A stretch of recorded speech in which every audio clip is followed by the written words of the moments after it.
সত্য কখনো সাথে থাকে না, সেটা আজ হোক কাল হোক বেরিয়ে আসবে। স্ক্রিনের ভিডিওটা দেখুন, তারপর বিস্তারিত বলতেছি।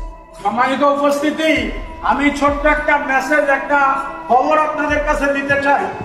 আমাদের কোরআনের পাখি যে শাহাদাত বরণ করেছেন, তার একটা উজ্জ্বল দৃষ্টান্ত আমার কাছে আছে, একটা খবর আছে। সেটা হলো যে হুজুর যে জেলে ছিলেন, ওই জেলের যিনি সুপার, তিনি আমার দুঃসম্পর্কের এক রিলেটিভ, আমার আত্মীয়। তার নিজের সাথে আমার কথা হয়েছে, তার মায়ের সাথে কথা হয়েছে। আমাকে তিনি নিজে বলেছেন যে হুজুরকে একটা কাগজ ধরে দেওয়া হয়েছে, তাকে যে সই করে দেন, হুজুর অসুস্থ, হুজুরকে চিকিৎসার জন্য নিতে হবে। হুজুর তখন অসুস্থ ছিলেন না, চিকিৎসা করার মতো অবস্থা তার তখন ছিল না। তাকে এই কাগজ তৈরি করে ওখান থেকে বের করে নিয়ে, এরপরে ওই সাথে সাথে তাকে যখন বের করে নেওয়া হয়েছে, তার বিছানা পেটটা গুছানো হয়ে গেছে।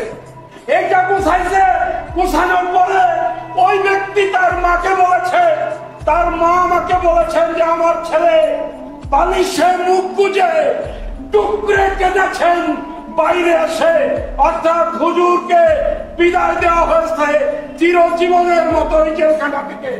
তার মানে পরিকল্পিতভাবে হুজুরকে হত্যা করা হয়েছে।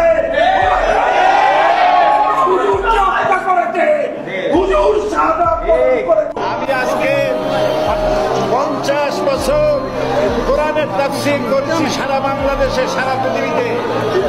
আমাকে বানানো হয়েছে যুদ্ধ অপরাধী, আমাকে বানানো হয়েছে চোর, ডাকাত, হত্যাকারী, ধর্ষণকারী। আমি আল্লাহর নামে কসম করে বলছি, আল্লাহ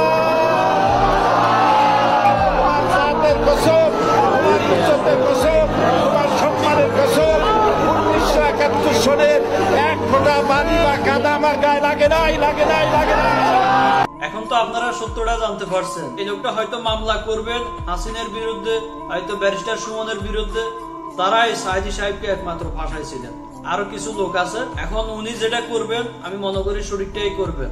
হাসিনের নামে আর ব্যারিস্টার সুমনের নামে প্রত্যেকটা লোককে খুঁজে বের করে, যারা সাইদি সাহেবের ঘটনার সাথে জড়িত, যারা ওনাকে ফাঁসিয়েছেন, হত্যা করছেন, তাদের নামে প্রত্যেকের নামে মামলা হবে ইনশাআল্লাহ। আমাদের প্রিয় হুজুর উনি স্ট্রোক করলে আরো আগে স্ট্রোক করতেন, কিন্তু উনাকে শারীরিক অসুস্থর কথা দিয়ে হাসপাতালে নিয়ে ইঞ্জেকশনের মাধ্যমে মেরে ফেলা হয়েছিল। আমার মনে হয় হাসিনা এমন কিছু হবে জানতো, এর আগে উনাকে মেরে ফেলছে, কারণ উনি যেন আমাদের মাঝে ফিরে না আসতে পারেন। আমার মনে হয় ওই বেয়াদব গুলা আগে থেকে হয়তো জানতেন যে আল্লাহর গজব এদের উপর একদিন না একদিন আসবে।